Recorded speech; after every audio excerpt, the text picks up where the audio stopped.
सह वीर्यं करवावहै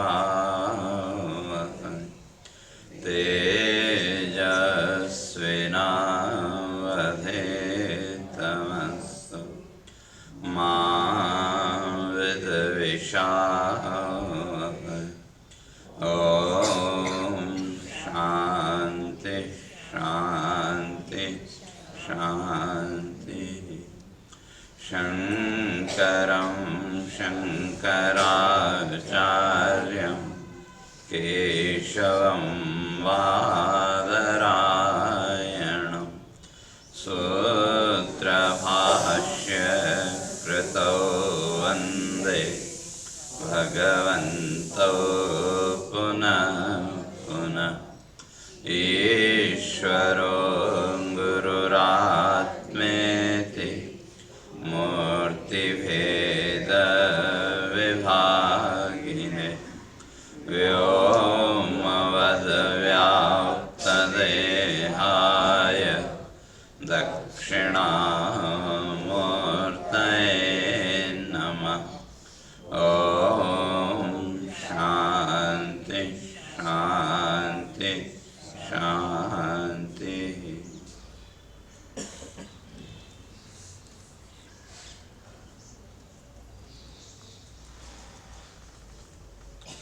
पांचवा श्लोक।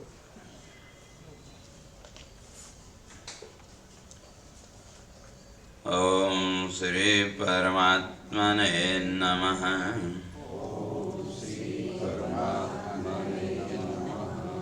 श्री भगवान् उवाच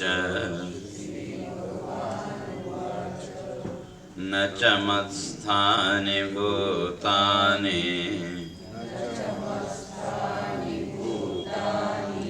पश्य मे योगमैश्वरम् भूतभृन्न च भूतस्थो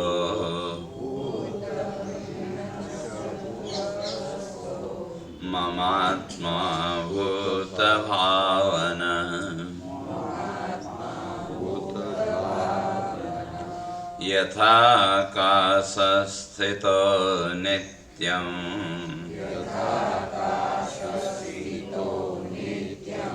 वायुः सर्वत्र गो महान् तथा सर्वाणि भूतानि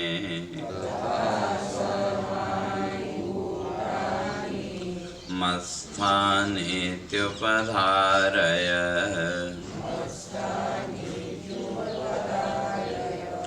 सर्वभूतानि कौन्तेय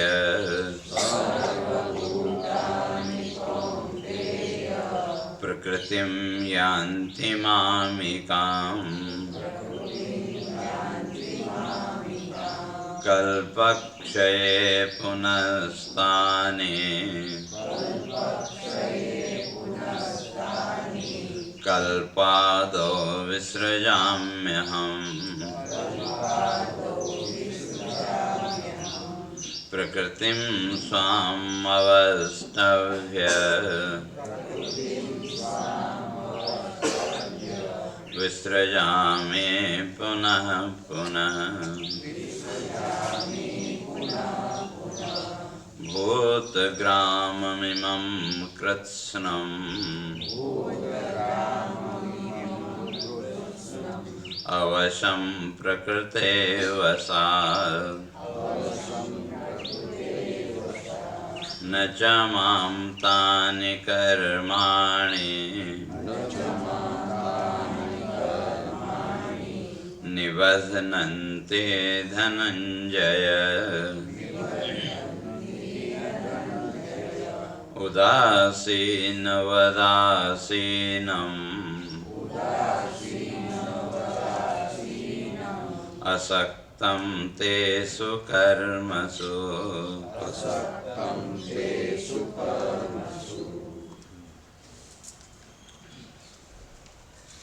दो विचार चल रहा था। भगवान इस बात को स्पष्ट करके आए अप्राप्य माम निवर्तन्ते मृत्यु संसार वर्तमनि। जिनके अंदर श्रद्धा नहीं है,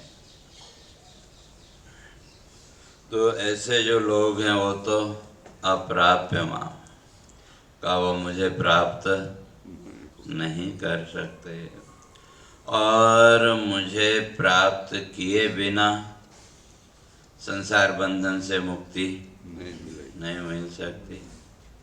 और मुझे का अर्थ यहाँ कृष्ण नहीं करना। सामान्यतः लोगों ने क्या अर्थ कर लिया कि भगवान कृष्ण कहते हैं कि वो कृष्ण को प्राप्त किए बिना मुक्ति नहीं होती।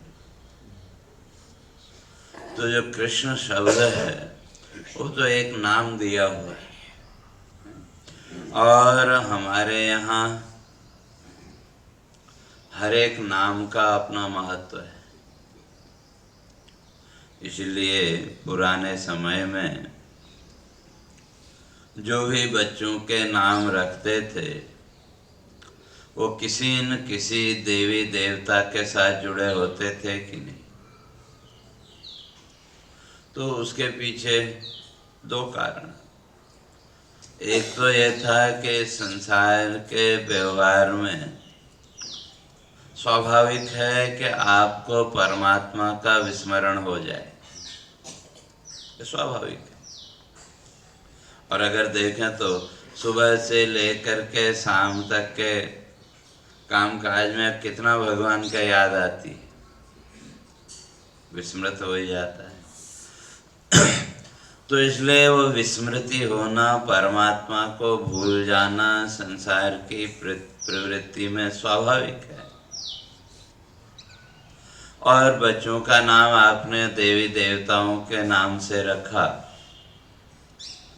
तो उसी बहाने परमात्मा का स्मरण होता रहा कि नहीं। जब आपने उस शब्द का उच्चारण किया, स्मरण नहीं भी हुआ, तो परमात्मा के या भगवान के नाम का उच्चारण तो हुआ ही, और उसके साथ साथ अर्थपूर्ण भी। क्योंकि भगवान के जितने भी नाम हैं, विष्णु सहस्त्र नाम में देखो भगवान के 1000 नाम, लेकिन हर एक नाम के पीछे एक स्टोरी है।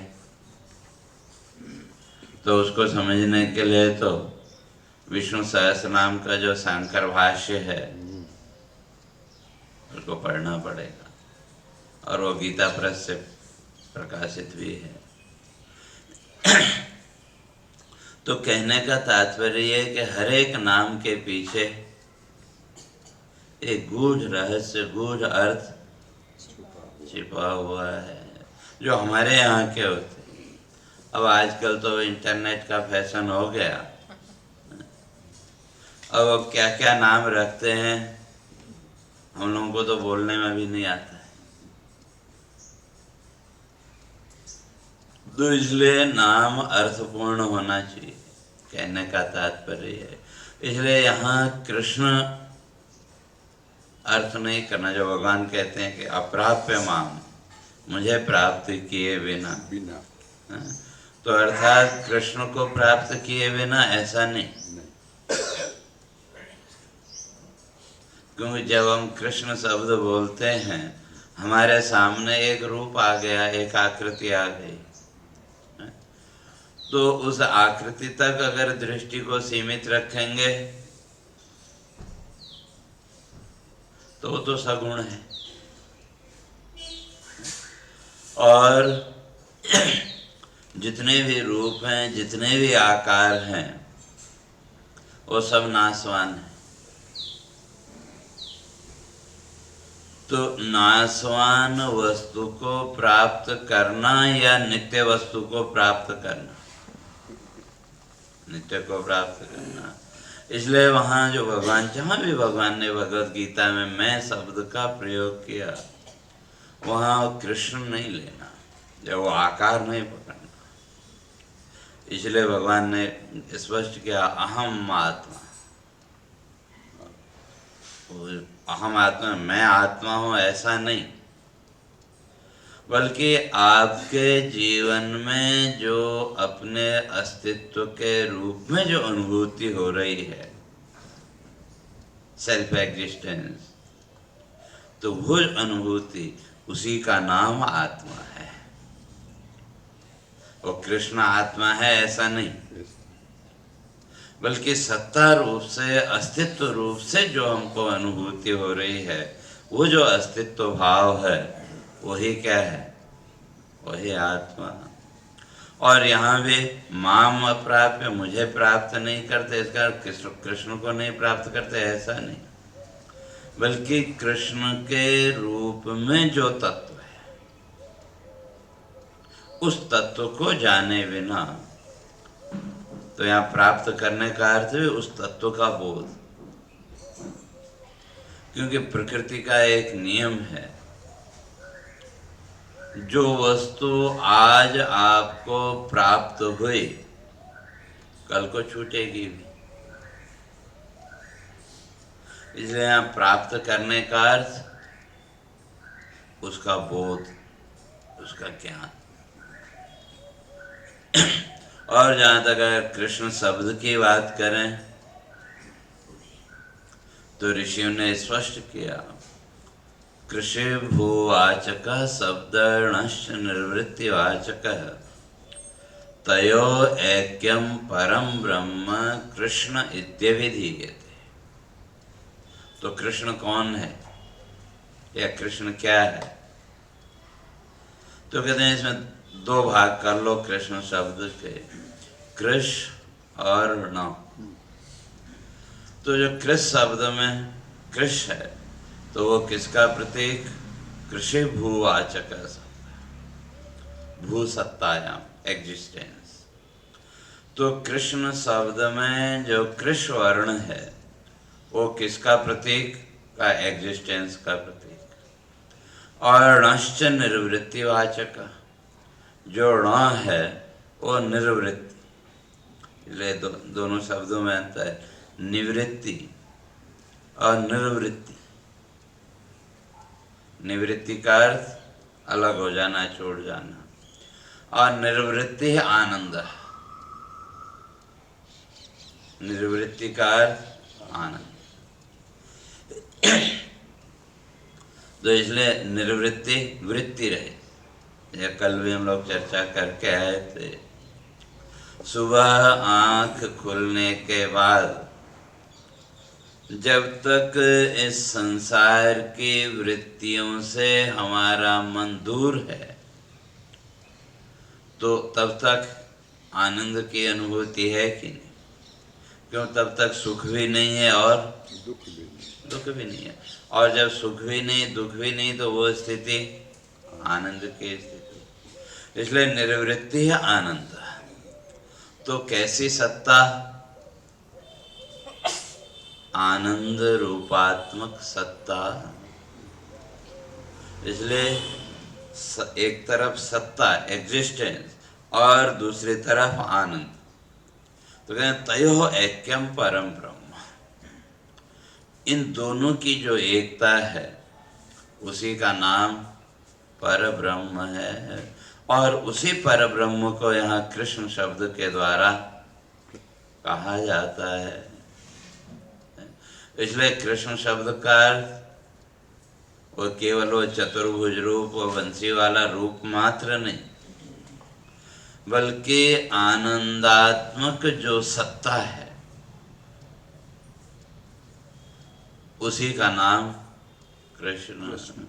और वो तो हर एक के अंदर है कि नहीं? जब तक इस संसार की वृत्तियों से अलग हैं, जब तक हमारा मन निर्वृत्ति है, जब तक मन में किसी प्रकार की कोई वृत्ति नहीं है, तो तब उस समय भी स्वसत्ता बोध है कि नहीं? और वो स्वसत्ता बोध कैसा है, उसको आप शब्दों से प्रकट नहीं कर सकते। तो बाद में जब इस संसार के साथ वृत्ति रूप से जुड़े, तो मैं सुखी, मैं दुखी, तरह तरह के भाव आते रहे। लेकिन जब तक इस संसार भाव के साथ आप नहीं जुड़े थे, तो तब तक सुख भी नहीं और दुख भी नहीं। लेकिन स्वसत्ता बोध है कि नहीं? सेल्फ एग्जिस्टेंस का भाव है कि नहीं? लेकिन उस भाव को आप शब्दों के द्वारा प्रकट नहीं कर सकते। इसलिए कहते हैं वो जो आनंदात्मक सत्ता है, उसी सत्ता का नाम कृष्ण है। इसलिए कृष्ण का अर्थ वो केवल एक रूप मात्र नहीं, या और भी पुराणों में अगर देखें तो जब गर्गाचार्य जी ने नामकरण किया ना, उस समय वो नाम जो रखा उसका अर्थ भी वो स्पष्ट करते हैं। तो वहाँ तो बहुत लंबा चौड़ा अर्थ किया कृष्ण शब्द का पुराणों में। तो इसलिए कृषि वो वाचक न ब्रह्मण वाचक कोयम। तो जो कृष्ण शब्द है, इसमें कितने अक्षर हैं? पहला क, फिर री की मात्रा, फिर श, फिर न, और फिर उसके आगे अ, कि स्वर के बिना तो व्यंजन पूरा नहीं होगा, तो इसलिए अ वर्ण, और उसके आगे दो बिंदी, तो कितने? 6 हो गए ना। क, उसके आगे रे की मात्रा, फिर श, फिर न, फिर अ, और उसके आगे विसर्ग, 2 बिंदी, तो 6 हो गए। तो उसका अर्थ ऋषि स्पष्ट करते हैं। कहते हैं ये जो, वैसे तो कृष्ण बोलते हैं, और आजकल तो लोगों ने उसको भी क्या कर दिया? कृष्णा कर दिया। और कृष्णा का अर्थ फीमेल जेंडर।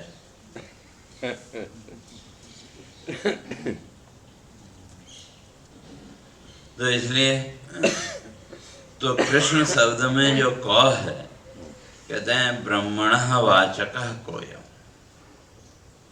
ये जो क किसका प्रतीक है? उस ब्रह्म तत्व का।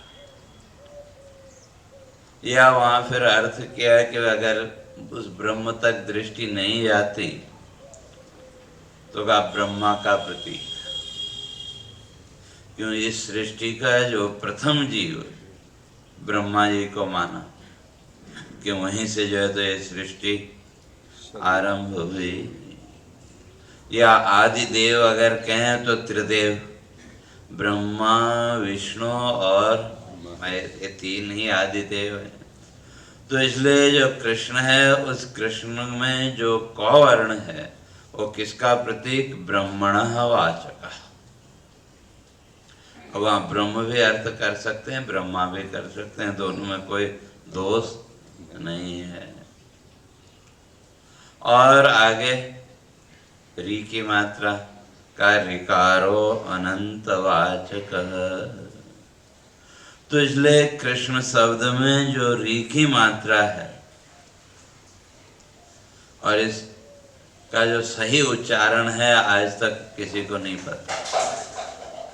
तो यहाँ गुजरात में, महाराष्ट्र में रू उच्चारण करते हैं, कृष्ण, और उधर नॉर्थ में जाओ तो कृष्ण।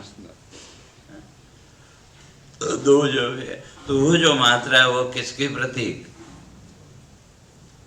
परमात्मा अनंत है, हम कहते हैं कि नहीं? तो इसलिए कृष्ण शब्द में जो रू की मात्रा है, कहते हैं वो ऋकारो अनंत वाचक, उस परमात्मा के, उस ब्रह्म की अनंतता को बताने वाला री की मात्रा। और शिवस्य वाचक सस्य, तो जो श है वो किसका प्रतीक? कहा शिवस्य वाचक। और यहाँ शिव के भी 2 अर्थ। एक शिव तो आप जानते हैं, भगवान शिव, और दूसरा शिव शांति। शांति का प्रतीक। जिसने उस परमात्मा की, उस ब्रह्म की अनंतता को जान लिया। अनंत का अर्थ जिसका अंत नहीं, ऐसा नहीं, बल्कि जिसके स्वरूप का हम निश्चय ही न कर सके। नास्ति अंतो निश्चयः यस्य,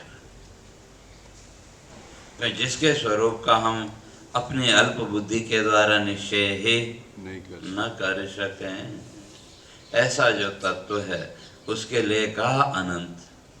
अनंत का अर्थ जिसका अंत नहीं है, ऐसा नहीं, बल्कि जिसके स्वरूप का निश्चय संभव नहीं। और जिसने उस परमात्मा की अनंतता को जान लिया, उसकी व्यापकता को जान लिया, उसके चित्त के सारे विक्षेप अपने आप शांत हो जाएंगे कि नहीं?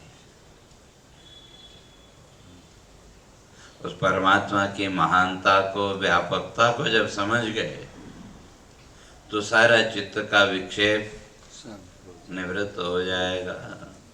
इसलिए ऋकारो अनंत वाचक, और तब शिवस्य वाचक सश्च, कहते हैं फिर जीवन में शांति स्वाभाविक है। क्योंकि अभी तक जो भी जीवन में शांति है ये कृत्रिम, आर्टिफिशियल। कोई हमारी बहुत पुरानी इच्छा पूरी हो गई तो थोड़ी देर के लिए शांति का अनुभव होता है कि नहीं? और वो शांति का भाव कितनी देर रहा? ज्यादा से ज्यादा 1 दिन 2 दिन, उतना भी नहीं है, लेकिन फिर भी मान लें चलो 1 दिन 2 दिन, फिर उसके बाद फिर जीवन की स्थिति वही पहले की तरह है। इसलिए ये सब शांति कृत्रिम शांति है, और ज्ञान के द्वारा आने वाली जो शांति है वो वही वास्तविक शांति है। वो आर्टिफिशियल नहीं है, वो सहज है। और वो ज्ञान निष्ठ जो शांति जीवन में जब आएगी तो शास्त्रकार कहते हैं फिर वो नष्ट नहीं होगी। और वो ज्ञान निष्ठ शांति बिना उस ब्रह्म सत्ता को जाने, बिना उस परमात्मा की व्यापकता को जाने जीवन में नहीं आ सकती। तो इसलिए यहाँ कहते हैं शिवस्य वाचक सस्य। तो कृष्ण शब्द में जो श है वो किसका प्रतीक? तो श का प्रतीक। और दूसरी तरफ जब 3 देवताओं की बात करेंगे तो वह भगवान शिव का प्रतीक। और जो भगवान शिव हैं उनको संहार का देवता माना। और किसका संहार? जो नष्ट होने वाली वस्तु है तो उसी का नाश संभव है। जो वस्तु नष्ट हो ही नहीं सकती तो उसका तो कोई नाश नहीं कर सकता। तो फिर यहाँ नाश किसका? हमारे जीवन में जो अविद्या वृत्ति है उस अविद्या वृत्ति का नाश। इसलिए जो कृष्ण शब्द है उस कृष्ण शब्द का जो नाम स्मरण कहते हैं, आजकल नाम स्मरण का बड़ा वो है, तो वो जो नाम स्मरण है उसका फल भी यहाँ महर्षि ने बताया। अब किस भाव से हम उस शब्द को पकड़ते हैं उस हिसाब से उसका फल मिलेगा। तो इसलिए अगर ब्रह्मा, विष्णु और महेश इन 3 के हिसाब से अगर चलते हैं तो कहते हैं सृजन, स्थिति और लय, ये 3 जीवन में आएंगे। तो पहले किसका सृजन? ज्ञान का सृजन, और फिर उसकी स्थिरता, और उस ज्ञान के स्थिरता के द्वारा अज्ञान का लय। तो कृष्ण शब्द या नाम उच्चारण का जो फल, और अगर उस ब्रह्म तत्व को लेके विचार करेंगे तो क्या वो तो ब्रह्म तत्व के साथ तो सीधा सीधा जुड़ा, उसके द्वारा जीवन में शांति प्रसन्नता आदि ये भाव आएंगे। तो इसलिए वो कृष्ण शब्द का, इसलिए शिवस्य वाचकः सस्य, और नकारो धर्मवाचकः। कहते हैं जो ण है वो किसका प्रतीक? धर्म का प्रतीक। तो जब व्यक्ति के जीवन में स्वाभाविक शांति का भाव होगा तो उसकी धर्म में सहज प्रवृत्ति होगी। अब यहाँ लौकिक धर्म भी ले लेना, आत्मधर्म भी, और फिर आगे बचा अ, कहते हैं अकारो विष्णुरुद्दिष्ट। तो जो कृष्ण शब्द में अ वर्ण है वो किसका प्रतीक? कहते हैं विष्णु का प्रतीक। और विष्णु का अर्थ दो तरह से विष्णु शब्द को प्रकट किया। एक विष अनुप्रवेशने धातु संस्कृत में है। तो आप लोगों ने मंत्र पढ़ा होगा, सुना होगा, तत्सृष्ट्वा तदेवानुप्राविशत्। उस परमात्मा ने इस जगत की रचना की और वो स्वयं ही इसमें प्रविष्ट हो गया। तो हमको कल्पना सी लगती है, लेकिन कल्पना नहीं, वो यथार्थ है। अगले श्लोक में वही कहेंगे। तो इसलिए कहते हैं वहाँ विष्णु विषानुप्रवेश ने या वे वेष्टि थी, वेष्टन करना, चारों ओर से लपेटना, जिसने इस संपूर्ण ब्रह्मांड को चारों ओर से व्याप्त करके रखा है। ऐसी जो शक्ति है उस शक्ति का नाम विष्णु। और उस विष्णु का, उस शक्ति का प्राकट्य कहाँ होगा? काश्वेत द्वीप निवासिनः। भगवान विष्णु का निवास स्थान का क्षीर सागर माना। तो यहाँ कहते हैं कि नहीं, वो नहीं, बल्कि आपके हृदय में। लेकिन वो हृदय भी कैसा होना चाहिए? पवित्र होना चाहिए, शुद्ध होना चाहिए। इसीलिए दो शब्द हैं हमारे यहाँ। जो कमल है, वैसे तो हम भगवान के हर अंग की उपमा किसके साथ देते हैं? कमल के साथ, हृदय कमल। लेकिन हृदय कमल के लिए एक शब्द और हमारे ऋषियों ने प्रयोग किया संस्कृत में, हृत पुंडरीकम। पुंडरीक शब्द, अब पुंडरीक का अर्थ भी कमल ही है, लेकिन श्वेत कमल। सामान्यतया कमल का जो रंग है वो गुलाबी होता है, लेकिन श्वेत कमल भी। तो जो श्वेत कमल है उसको हृदय की पवित्रता का प्रतीक माना। इसलिए संस्कृत में हृत पुंडरीक इस शब्द का प्रयोग बार बार हमारे ऋषियों ने किया, परमात्मा के लिए या व्यक्ति के लिए, कि हृदय कमल में। तो कैसा हृदय कमल? पुंडरीकम, अर्थात मल रहित वो श्वेत कमल।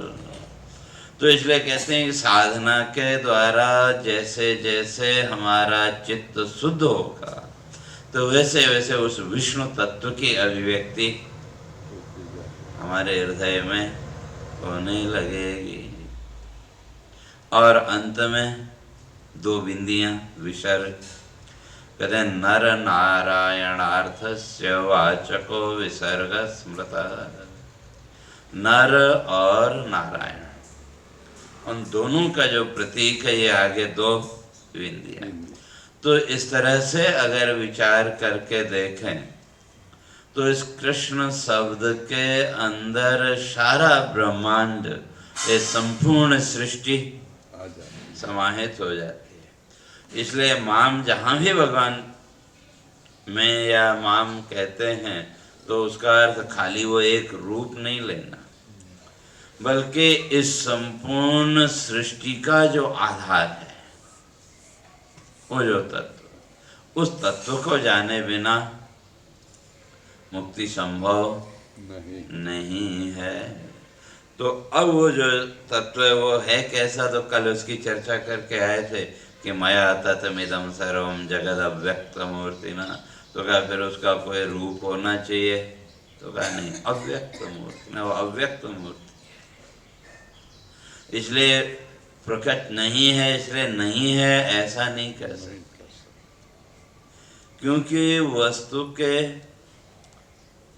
प्रत्यक्ष न होने के 7 कारण हैं। वस्तु है लेकिन 7 कारणों से आपको प्रत्यक्ष नहीं हो सकता। तो कौन कौन से? का अति दूरा सामीप्यात, इंद्रिय घातात मनोनवस्थानां, अभिभवा समाना विहारा व्यवधाना च। तो वस्तु क्या? अति दूर, अत्यंत दूर वस्तु है तो भी उसका प्रत्यक्ष नहीं हो सकता। अति सामीप्यात, अत्यंत निकट हो तो भी उसका प्रत्यक्ष नहीं होगा। जैसे आँख का काजल, तो कितने नजदीक है, लेकिन उसको देखने के लिए दर्पण चाहिए कि नहीं। तो वस्तु अत्यंत निकट हो तब भी उसका प्रत्यक्ष संभव नहीं है, और अत्यंत दूर हो तब भी उसका प्रत्यक्ष संभव नहीं है। और इंद्रिय घाता, इंद्रिय में कोई दोष आ जाए तो भी उसका प्रत्यक्ष नहीं होगा। और मनोनु अनवस्थानात्, मन आपका वहाँ हो ही नहीं। वस्तु सामने है लेकिन मन आपका वहाँ नहीं है, तो तब भी वस्तु का प्रत्यक्ष आपको नहीं हो सकता। कई बार ना वो कहते अरे मेरा ध्यान उधर नहीं था। और व्यवधानात्,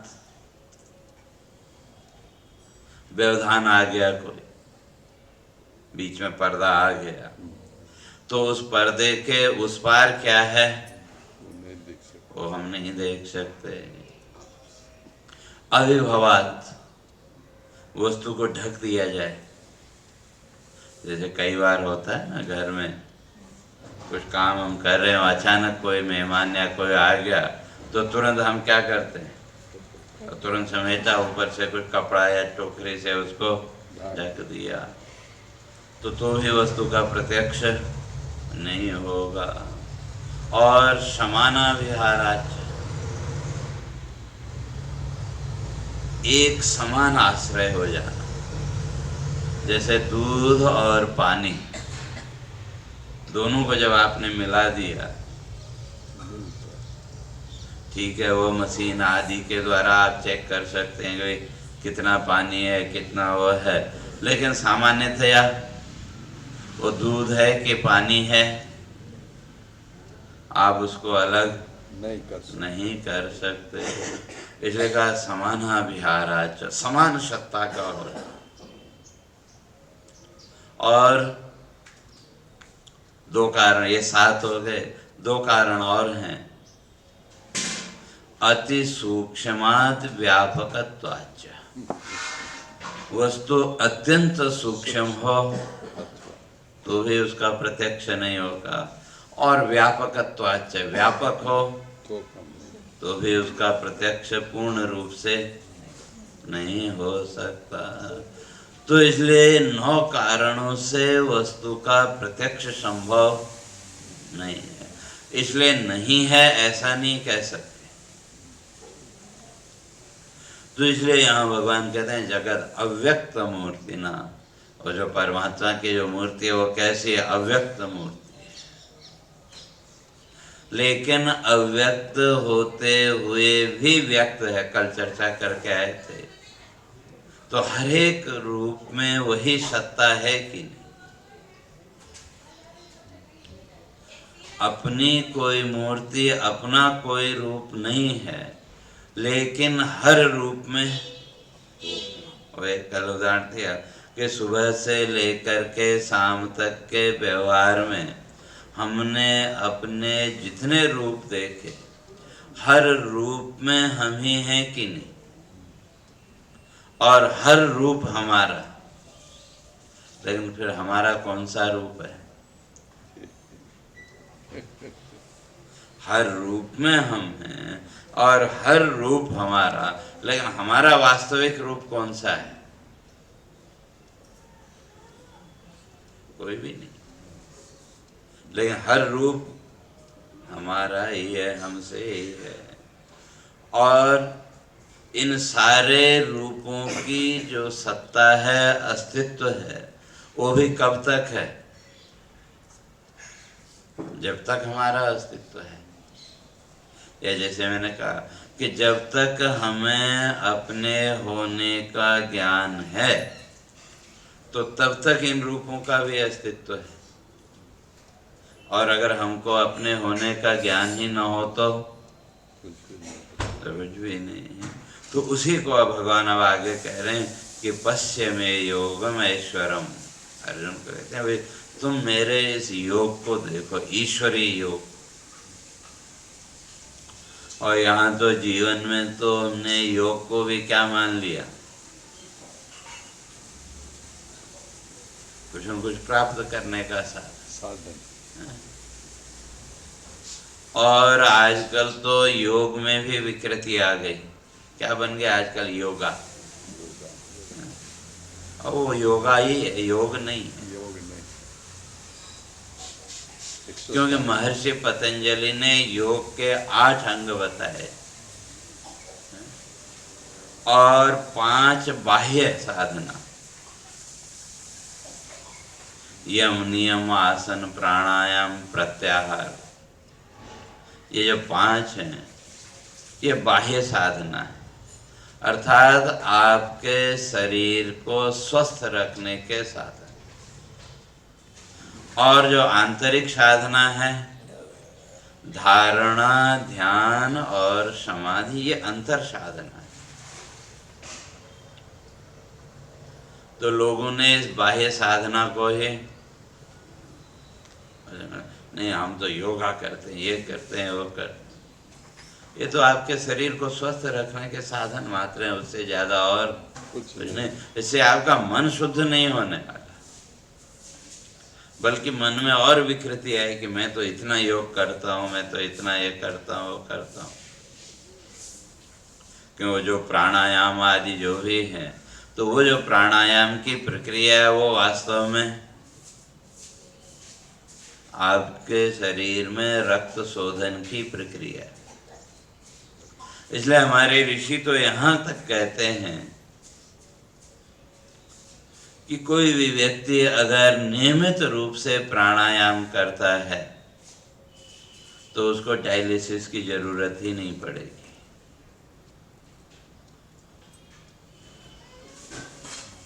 क्यों? प्राणायाम में आपने ऑक्सीजन को, जितना ज्यादा ऑक्सीजन आपके फेफड़ों को मिली तो वहां से वो ऑक्सीजन आपके ब्लड में गई। अब उसका तो अनुभव सबको हुआ ना, कोरोना काल में सब लोगों ने ऑक्सीमीटर ले लेके रखे। वो क्या देखने के लिए? Oxygen level. तो वो ऑक्सीजन लेवल कहाँ का? ब्लड का। वे ब्लड का जो ऑक्सीजन लेवल है वो कितना है? तो जितना प्राणायाम के द्वारा हम अपने फेफड़ों को ऑक्सीजन देंगे तो उतनी ही ऑक्सीजन हमारे रक्त में जाएगी, और रक्त को जितनी ज़्यादा ऑक्सीजन मिलेगी उतना रक्त शुद्ध होगा। और जब रक्त शुद्ध है तो डायलिसिस की जरूरत ही नहीं। तो यहाँ, लेकिन यहाँ जो योग है वो दूसरे ढंग का भगवान बता रहे हैं, वो योग नहीं। कहते हैं योगम ऐश्वरम, कहते हैं मेरे योग के, में उसके ऐश्वर्य को तुम देखो। तो पहले श्लोक में कह के आए मत स्थानी सर्वभूतानि, कहते हैं ये सारे भूत कहाँ हैं? मत स्थानी, मुझ में स्थित हैं, अर्थात उस आत्म सत्ता में वो हैं। लेकिन न च मत स्थानी भूतानि, लेकिन वो उसमें है नहीं। जैसे कल भी उदाहरण दिया था ना कि जीवन का हमारा जो भी व्यवहार है, हमने अपने जितने भी रूप देखे या जो भी हमने कल्पना की कि मैं ये हूँ, मैं वो हूँ, तो इन संपूर्ण कल्पनाओं का आधार क्या है? हमारा अपने होने का भाव। क्यों? पहला भाव तो वही है, वही आधार है। तो ये सारी कल्पनाएं कहाँ हैं?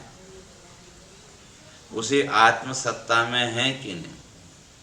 लेकिन उस आत्म सत्ता में क्या है? क्यों? अगर वो कल्पनाएं उसमें होती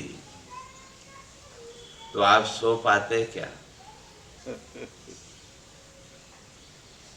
तो थोड़ा उलझा वाला समझने में थोड़ा कि सारी कल्पनाओं का आधार और आत्मसत्ता, लेकिन उस आत्मसत्ता में वो कोई कल्पना है क्या? जैसे आपने मकान बनाया, उस मकान की स्थिति कहाँ है? आकाश में है कि नहीं? आकाश में ना, स्पेस, खाली जगह, उसी में बना ना। लेकिन आकाश में क्या है? आकाश में कुछ रह सकता है क्या? तो आकाश तो निर्लिप्त है कि नहीं? समझाए ना? तो इसी तरह से जीवन के संपूर्ण प्रवृत्तियों का आधार स्वसत्ता भाव, अपने होने का भाव। लेकिन वो जो स्वसत्ता भाव है, कहते हैं वहाँ कुछ भी नहीं है। सब कुछ उसमें है, लेकिन होने पर भी वहाँ कुछ भी नहीं है। अर्थात वो इनका केवल क्या हो गया? आधार मात्र। वास्तव में वहाँ कुछ है ही नहीं। जैसे यूँ समझ लो कि सारी जो सृष्टि है कैसे प्रकट हुई? कहते हैं उस परमात्मा के, उस ब्रह्म के आभास मात्र से प्रकृति के तीनों गुणों में विक्षेप पैदा हुआ। और जब विक्षेप पैदा हुआ तो ये तीनों गुण आपस में मिक्स हो गए। जैसे यूँ समझ लो एक बर्तन है जिसमें एक साथ तीन खाने हैं, और ऊपर बीच में एक जगह ऐसी है जहाँ तीनों खाने एक दूसरे से कनेक्ट होते हैं, और आपने वहाँ तक, जहाँ वो कनेक्टिंग पॉइंट है, वहाँ तक तीन अलग अलग लिक्विड उसमें भर दिए और वो रखा हुआ है, और जब उसको हिलाया तो आपस में क्या हुए? मिक्स हो गए। और मिक्स हो गए।